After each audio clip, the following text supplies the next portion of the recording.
بص يا معلم، انا مش هتجنن لوحدي. اسمع معايا فرح علي على قناة الزمالك بتقول ايه.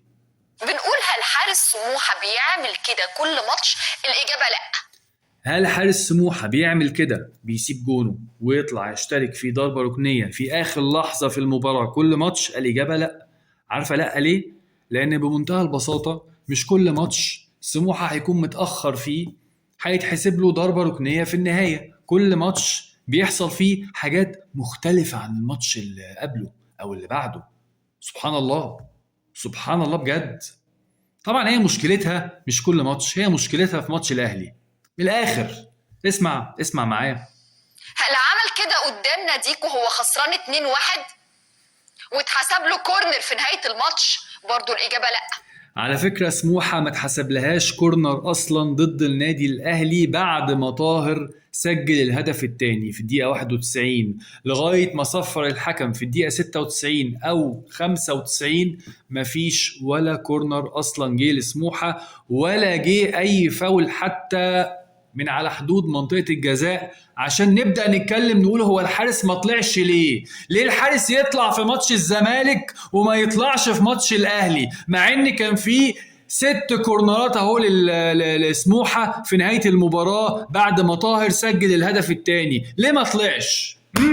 يا فندم سموحة ما جالوش كورنرات، وراجعي الماتش يا فندم، الماتش موجود على اون سبورت.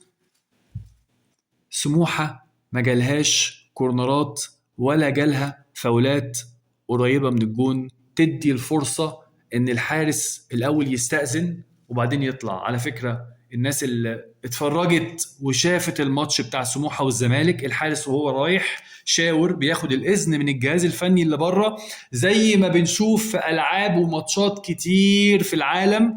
الجهاز الفني قال له اطلع، راح طالع. ماتش الاهلي ما كانش فيه بقى كورنرات في النهايه، عشان كده ما طلعش. الا اذا انت عايزاه يطلع لوحده يهاجم كده لوحده من تلقاء نفسه واللعب ماشي، بس ساعتها هيبقى بيفوت للاهلي. طب يعني نعمل لك ايه؟ طيب ما علينا ما علينا. اسمع. يبقى جمهور الزمالك يا فندم أو إعلام الزمالك بيطالب كل الأندية إن هي تلعب بشرف وجدية أمام الجميع، تقاتل أمام الجميع وأولهم الزمالك. لا، انت قصدك تقولي احنا بنطالب كل الانديه انها تقاتل ضد الاهلي. خليكي صريحه، يعني نتكلم بصراحه بقى، نتكلم بصراحه. انت عايزه كل الانديه تنزل تموت نفسها قدام النادي الاهلي، تنزل قدام نادي الزمالك بالبدلاء او بالناشئين او باللعيبه الاساسيه بس يبقوا بالحب يعني. على فكره لسه اسمع. محدش منا اتكلم على مستوى أمبي قدام الزمالك وقدام المنافسين. مش بقول لك يا معلم، هي مشكلتها ان طبعا المنافسين مش بيراميدز. اوعى تفتكر بيراميدز والاهلي. المنافسين الاهلي. انسى بيراميدز، انساه. اوكي، لسه اسمع. لكن لما تلاقي موقف من حارس ما عملهوش خالص إلا ضد الزمالك، فدي حاجة المفروض تلفت النظر. يا سلام على بص بقى الذكاء المدمر. حاجة تلفت النظر. ما هو الموقف ده الحارس ما عملوش ضد أي فريق إلا الزمالك.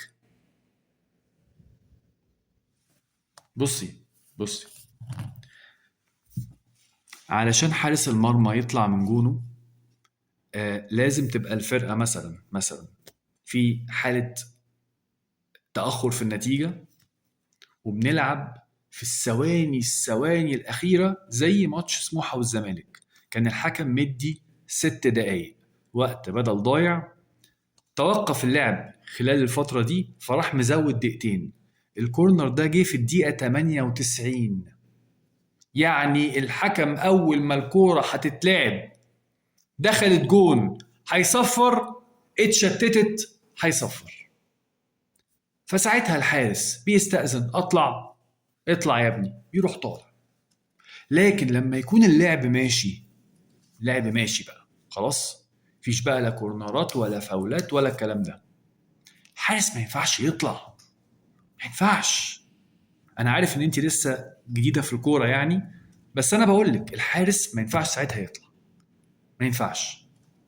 هو قانونا ممكن يطلع، لكن الاعراف جرى العرف ان الحارس ما يطلعش ويسيب الجون فاضي. مش بنلعب في الشارع واقرب واحد هيقرب ويقول انا الجون ويمسك الكوره. انتوا شايفين الليفل بتاع الحوار؟ يعني شايفين الليفل اللي احنا وصلنا له من الكلام عامل ازاي؟ انا ما زلت مصر وبقول ان قناة الزمالك مصرة انها تضحكنا وانها تبسطنا وانها تبقى سبب من اسباب الابتسامة على وجه المواطن الاهلاوي.